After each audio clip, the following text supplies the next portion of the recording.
عثمانی بادشاہ سلطان سلیمان کے دور میں ایک بار بلغاریہ میں فوجی دستوں نے ہڑتال کر دی۔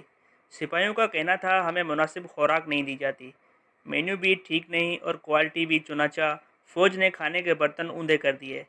اس زمانے میں برتن اونھے کرنے کا مطلب ہلکا پھلکا احتجاج ہوتا تھا۔ فوج کے کمانڈرز نے مل ملا کر معاملہ حل کر دیا، لیکن خفیہ اداروں نے سلطان تک اطلاع پہنچا دی۔ بادشاہ ہڑتال کا سن کر متفکر ہو گیا اور اس نے اسی وقت بلغاریہ کی ریجمنٹس کو ویانا بھجوا دیا اور آسٹریا میں ایک طویل جنگ چھیڑ دی۔ اس کے بعد بلغارین ریجمنٹس نے کبھی ہڑتال نہیں کی۔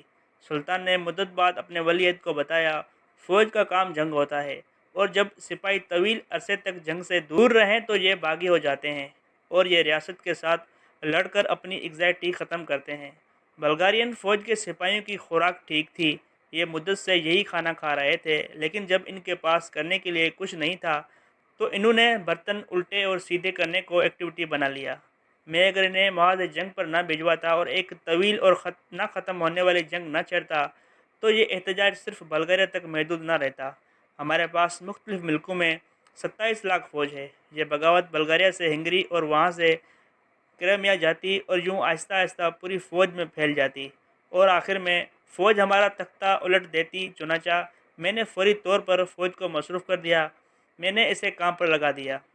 سلطان سلیمان کا یہ فارمولہ صرف فوج تک محدود نہیں، دنیا کی زیادہ تر اقوام اپنے لوگوں کو مصروف رکھتی ہیں۔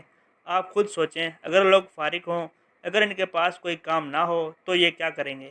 ان کا ایگریشن، ان کی ایگزائٹی کہاں نکلے گی؟ میں نے چند دن قبل ایک میٹنگ میں شرکا سے پوچھا، آپ لوگ اپنے طالب علمی کا زمانہ یاد کریں، کیا آپ اسکول سے واپسی کے بعد آرام کرتے تھے؟ وہاں موجود تمام لوگوں کا جواب تھا، ہاں، ہم اسکول سے واپس آ کر لنچ کرتے تھے اور پھر 1 گھنٹہ 1.5 گھنٹہ سوتے تھے۔ ان میں سے ایک صاحب نے یہ تک بتایا، ہمارا پورا گھرانہ کیلولا کرتا تھا۔ ابا جی دکان سے واپس آ جاتے تھے، امی گھر کا کام مکمل کر لیتی تھی، ہم اسکول سے آ جاتے تھے اور اس کے بعد ہم گھر کے تمام دروازے بند کر کے سو جاتے تھے اور سورج ڈھلنے کے بعد اٹھ کر دوبارہ کام شروع کر دیتے تھے۔ میں نے پوچھا، کیلولا کی وجہ کیا تھی اور ہم آج کیوں نہیں کرتے؟ ان میں سے کسی کے پاس کوئی جواب نہیں تھا۔ میں نے عرض کیا، ہمارے زمانے میں اسکولوں میں گراؤنڈز ہوتے تھے، ہم پڑھائی کے ساتھ ساتھ کھیل کر بری طرح تھک جاتے تھے، چنانچہ ہمیں گھر آتے ہی غنودگی گھیر لیتی تھی۔ ہمارے بزرگ بھی جلدی جاگتے تھے اور یہ 1 ڈیڑھ بجے تک تھک کر چور ہو جاتے تھے، لہٰذا ہم آرام پر مجبور ہو جاتے تھے، جبکہ آج کے بچے صرف کلاس رومز میں بیٹھتے ہیں، ان کے پاس گراؤنڈز، گیمز اور پی ٹی کی سہولتیں نہیں ہیں، چنانچہ اسکول سے واپسی پر انہیں کیلولا یا آرام کی ضرورت نہیں پڑتی۔ ہمارے بزرگ بھی اب دیر سے دفتر اور دکان پر جاتے ہیں، اس وجہ سے انہیں بھی آرام کی ضرورت نہیں ہوتی، ہمارا سارا سسٹم تبدیل ہو گیا ہے۔ میں نے ان سے دوسرا سوال پوچھا، احتجاج یورپ اور امریکہ سمیت پوری فرسٹ ورلڈ میں بھی ہوتے ہیں، لیکن وہاں پولیس مین کو زخمی یا قتل نہیں کیا جاتا، سرکاری املاک کو بھی نقصان نہیں پہنچایا جاتا، جبکہ ہمارے ملک میں روزانہ کی بنیاد پر احتجاج ہوتا ہے۔ پورا ملک 10 سال سے آزاد کشمیر جیسی صورتحال سے گزر رہا ہے۔ ہمارے لوگ ہفتہ ہفتہ دھرنا دیتے ہیں اور راستے میں آنے والی ہر رکاوٹ توڑ پھوڑ کر برابر کر دیتے ہیں۔ یہ کور کمانڈر کا گھر جلا دیتے ہیں اور پولیس اہلکاروں کو قتل کر کے ان کی لاشیں دریا میں پھینک دیتے ہیں۔ کیوں؟ شرکا نے مختلف جواب دیے۔ میں نے آخر میں عرض کیا، یہ وجوہات بھی ہیں، لیکن سب سے بڑی وجہ آبادی اور بیکاری ہے۔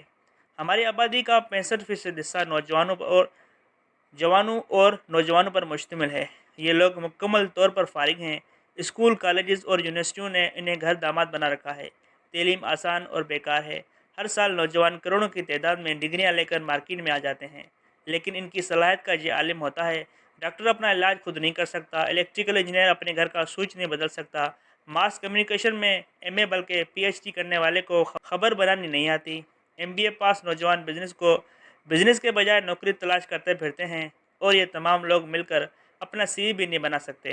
یہ لوگ عملاً بیکار ہیں، اور انسان کے پاس جب کام نہیں ہوتا تو یہ شیطان بن جاتا ہے اور سڑک روک کر یا احتجاج کر کے اپنی انگزائٹی، اپنے فرسٹریشن نکالتا ہے۔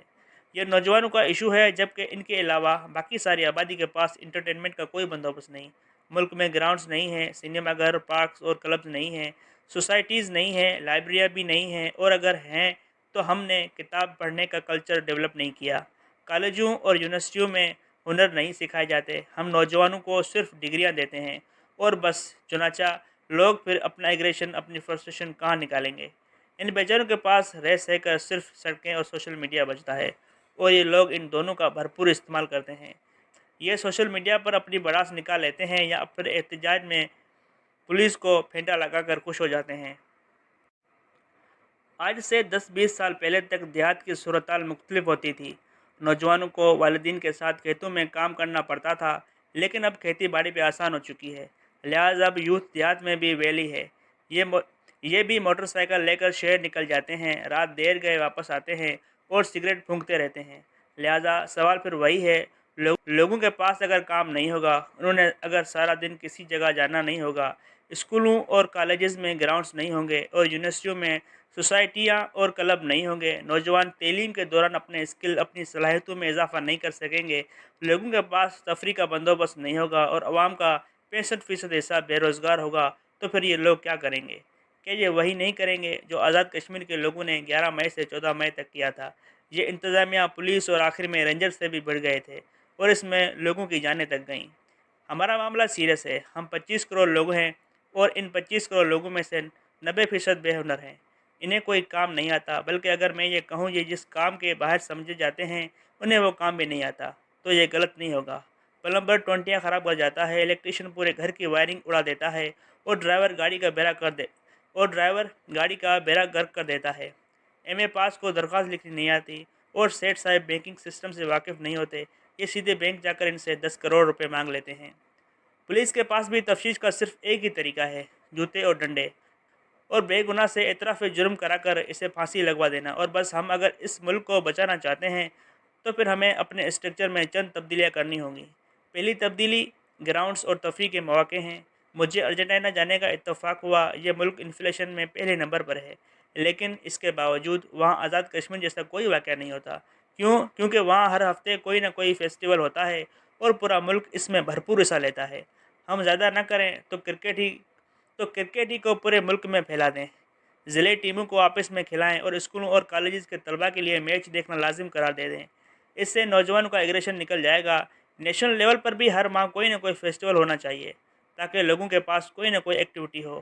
سیاحت کو بھی پروموٹ کریں، لوگوں میں چھٹیاں گزارنے کا جذبہ پیدا ہوگا تو ان کی زندگی کے ساتھ محبت بڑھے گی۔ تعلیم کو فوری طور پر اسکل میں تبدیل کر دیں، لوگوں کو ہنرمند بنائیں تاکہ یہ تعلیم کے بعد اپنی ڈگریاں اٹھا کر نہ پھریں، یہ اپنا کام کریں۔ یورپ نے مارگیج کے ذریعے بھی لوگوں کو باندھ رکھا ہے، وہاں دکان سے لے کر گاڑی تک ہر چیز قسطوں پر ہوتی ہے، لوگوں کو قسطیں ادا کرنے کے لیے دن رات کام کرنا پڑتا ہے، چنانچہ ان کے پاس پولیس کو پتھر مارنے یا سرکاری گاڑی جلانے کے لیے وقت نہیں بچتا۔ آپ بھی بینکنگ سیکٹر کو مضبوط کر کے معاشرے کو مارگیج پر لے جائیں تاکہ لوگوں میں کام کرنے کا جذبہ پیدا ہو اور ان کی کوالٹی آف لائف بھی امپروو ہو۔ نوجوانوں میں دیہاتوں میں سرکاری زمینیں تقسیم کریں تاکہ یہ کھیتی باڑی کریں، اس سے ان کی توانائی بھی استعمال ہو جائے گی اور یہ برسر روزگار بھی ہو جائیں گے۔ اور آخری درخواست، ریاست کچھ بھی کرے وہاں اسے الٹا لٹکانا پڑے، لیکن یہ لوگوں کو بیکار نہ رہنے دے، یہ انہیں کسی نہ کسی کام میں مصروف رکھے۔ یہ خواہ انہیں ہمالیہ توڑنے پر لگا دے، مگر یہ انہیں کان کھڑکنے کا موقع نہ دے۔